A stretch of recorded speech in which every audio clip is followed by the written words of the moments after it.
Well, hello everyone and welcome back to the cabin. I'll tell you what, we had a real scare this weekend because all of those storms that came across the United States, and I'll tell you, our prayers go out to all of those families that lost people, because I think the total now is like right at 40 if I'm not mistaken, but that's 40 too many.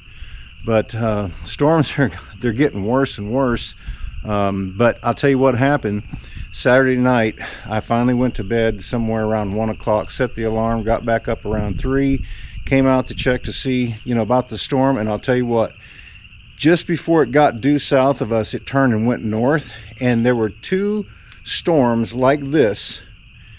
If picture us in the middle, it turned and went north, and we stayed right in the middle, and they came up both sides of us. And I'll tell you what, God is good when that happens, because that's the second time we averted a tornado warning where a bunch of hail came down about 5 miles east of us, and golf ball size. And God was good then too, because nothing happened here at the homestead. So that's twice. So we thank God for that. Anyway, I'm going to talk to you about the boards that we're going to use for the walkway on the outhouse. All right, these are the ones that we cut in the last video.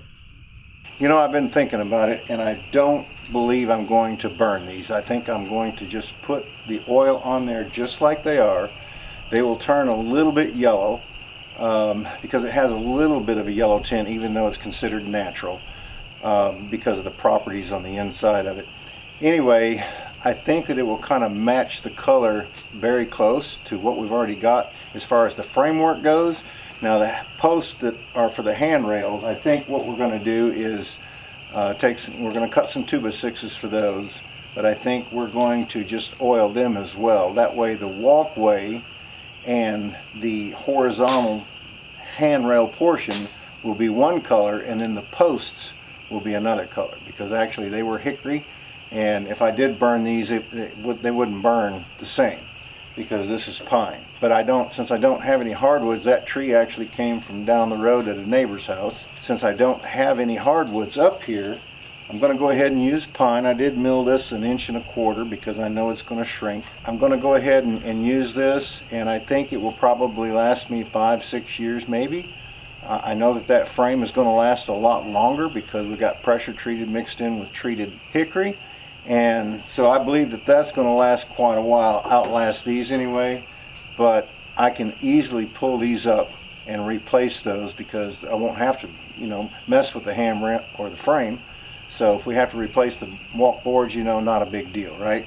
So that's the reason I'm using pine, because my only other choice is poplar. The cedars aren't going to be big enough. They would be much narrower boards. So we just decided to go ahead and go with this. I think that this, like I said, will last, and who knows, it might even last maybe 7 or 8 years by putting this oil on it. That's what the plan is, to get the walkway put together so that we can get the project on the outhouse complete. And I figured I'd take them down here to the creek, even though it's only like 45 degrees out now, 46 degrees. I'll tell you what, after that storm left, fire's in good shape. Weather turned cool. I think it's supposed to be cool, and it warms up a little bit, and then it'll be cool a couple more days. It's just up and down, but that's March weather, right?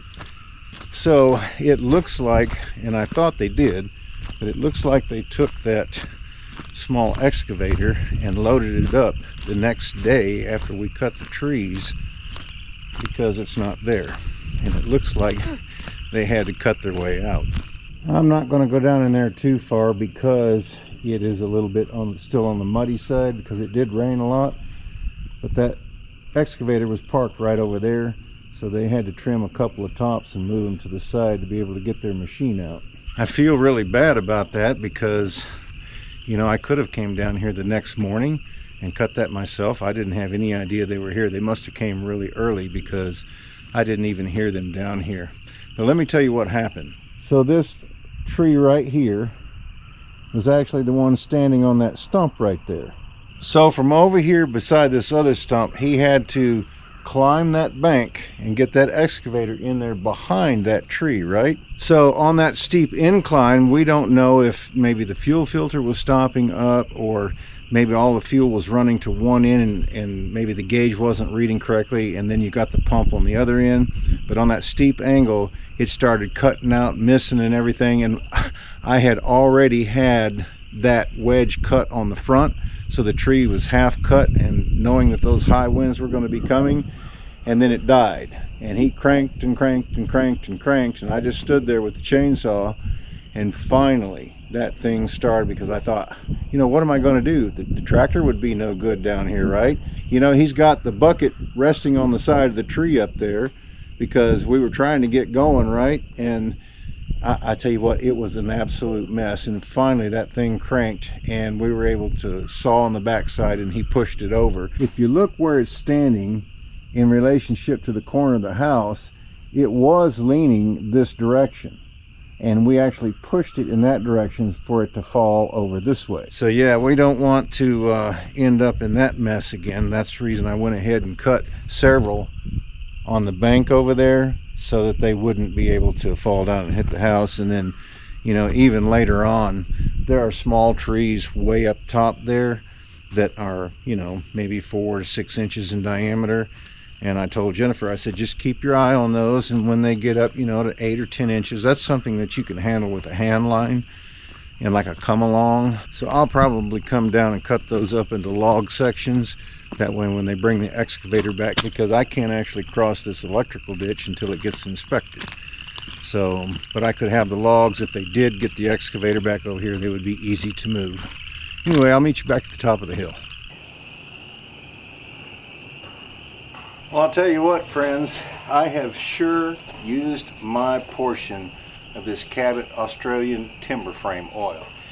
I think it's probably the best stuff that I have found that goes on, how should I say this? It goes on easily, okay? Used to, I would use the Bear stain, because at that time that was the best that I could find. But this stuff right here, it goes on and it seems to really protect the wood for a long, long time. And it also doesn't discolor it too bad. Now, you can get it in different colors if you want it. I always buy mine natural because, you know, I'm always burning a lot of the pine so that the grain will pop out, and this just makes it stand out, you know, really nice. But, you know, we're not sponsored by Cabot. We've actually written them several times to try to get them to, you know, maybe send more products that they might have our way so that we could test them out, you know, and do a little advertising for them, since we like it and we use so much. But, you know, they don't respond, and a lot of companies are actually like that. But as far as you finding a product that works really well, I would advise you to try this, because I have myself probably used in the neighborhood of, I don't know, 50 gallons, 75 gallons. I mean, it's going way up there now, because we have treated almost every building. Could be even higher than that. I'm just taking a guess. But this stuff right here, folks, is really, really good. And that's what I'm getting ready to put on here. I've got the brush and the pan ready to go.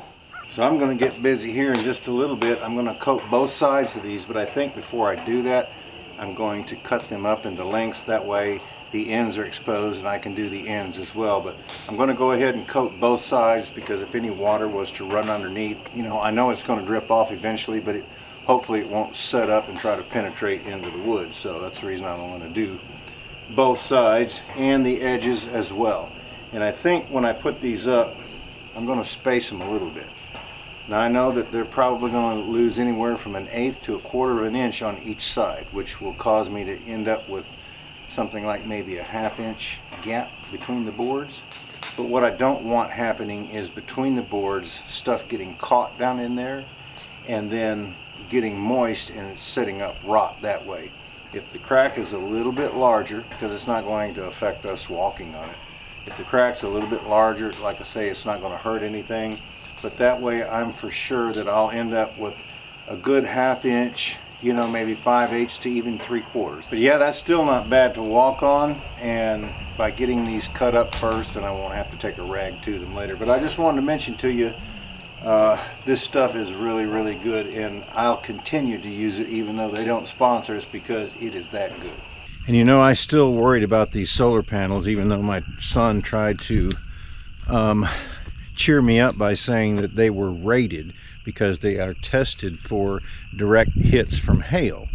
You know, I don't know though what size hail they use and how fast that it's going, because if it's going really fast, like in a tornado, you know, or in the front of a tornado, and it's being slung as opposed to just falling out of the sky, and if they're good size, you know, that worries me. But he said that they're able to withstand a certain impact. So I mean, you know, that does make you feel good in a way, but still, you know, you got a lot of money tied up there, and you really need to try to protect it if at all possible. Anyway, friends, that's about all the time I've got for this video, because I got to get busy working on this deck so that I can get that project taken care of, and that we can get on to milling lumber for our new storm shelter and siding to finish the workshop this year. I think that those will be two good sized projects that will probably take me a while. Anyway, thanks so much for stopping by. We certainly do appreciate it, and we look forward to seeing you back up here at the cabin again next time.